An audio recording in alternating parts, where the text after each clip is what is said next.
ಮತ್ತು ಆ ಎಮರ್ಜೆನ್ಸಿಲೇ ಒಂದು ದೃಷ್ಟಿ ಒಂದು ನಾನು BSc ಮಾಡಿದೆ, ಲಾ ಮಾಡಿದೆ. ಆದರೆ ನಿಜವಾದ ನನ್ನ ಶಿಕ್ಷಣ ಸಿಕ್ಕಿದ್ದು ಆ ಸೆಂಟ್ರಲ್ ಜೈಲಲ್ಲಿ. ಆ ಪುಣ್ಯಾತ್ಮರ ಜೊತೆ ಇದ್ನಲ್ಲ, ನಿಮ್ಗೆ ನನಗನ್ಸುತ್ತೆ ಇವತ್ತು 100 ಕೋಟಿ ಕೊಟ್ಟರು ಕೂಡ ಆ ರೀತಿ ಸಾಹಸ ಸಿಗೋದಿಲ್ಲ. ಅಡ್ವಾಣಿ ಅಂತ ವ್ಯಕ್ತಿ ಜೊತೆ ನಾನು ದಿನನಿತ್ಯ ಒಡನಾಟ ಇಟ್ಕೊಳ್ಳೋದು ಊಹೆ ಮಾಡ್ಕೊಳ್ಳೋಕ್ಕಾಗಲ್ಲ. ಸೊ ಆ ಒಂದು ಇನ್ಕ್ಲಿನೇಷನ್ನು ಇರಲಿಲ್ಲ, ಆ ದೃಷ್ಟಿ ನೋಡೂ ಇರಲಿಲ್ಲ. ಇವ್ರ ಪ್ರಪೋಸಲ್ ಬಂದಾಗ ನಿಮ್ಗೆ ಯಾವ ಥರನೂ ಆತಂಕ ಅನಿಸ್ಲಿಲ್ವಾ? ಹಿಂಗೆ ಲೈಫು ಜೊತೆ ರಾಜಕಾರಣಿಗಳು ಹೆಂಗೋ ಏನೋ ನೋಡಿದ್ರೆ ನನಗಿಂತ ಸಂಬಳ ಕಡಿಮೆ ಹೆಂಗೆ ಅಂತ. ಆಮೇಲೆ ನಾನು ನಮ್ಮತ್ತೆ ಕೂತು ಡಿಸೈಡ್ ಮಾಡಿದ್ವಿ ಒಂದು ಭೋಗ್ಯಕ್ಕೆ ಹಾಕಿಸ್ಕೊಳ್ಳೋಣ ಅಂತ. ಭೋಗ್ಯಕ್ಕೆ ಹಾಕಿಸ್ಕೊಂಡು ಅವ್ರು ಸ್ವಲ್ಪ ಪೆನ್ಷನ್ ದುಡ್ಡಿತ್ತು, ನಂದೊಂಚೂರು ಸೇವಿಂಗ್ಸ್ ಇತ್ತು.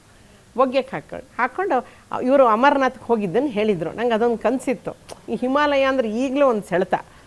ಸೊ ಅದಕ್ಕೆ ಅಲ್ಲಿಗೆ ಎಲ್ಲಿ ಹೋಗೋಣ ಅಂದರು, ಅಮರನಾಥ್ಗೆ ಹೋಗೋಣ ಅಂತ. ಸರಿ ಆಯ್ತಲ್ಲ, ಹೋಗಿ ಬರೋಷ್ಟಿಗೆ ಒಂದು ಸ್ವಲ್ಪ ಕಂಫರ್ಟಬಿಲಿಟಿ ಬಂತು.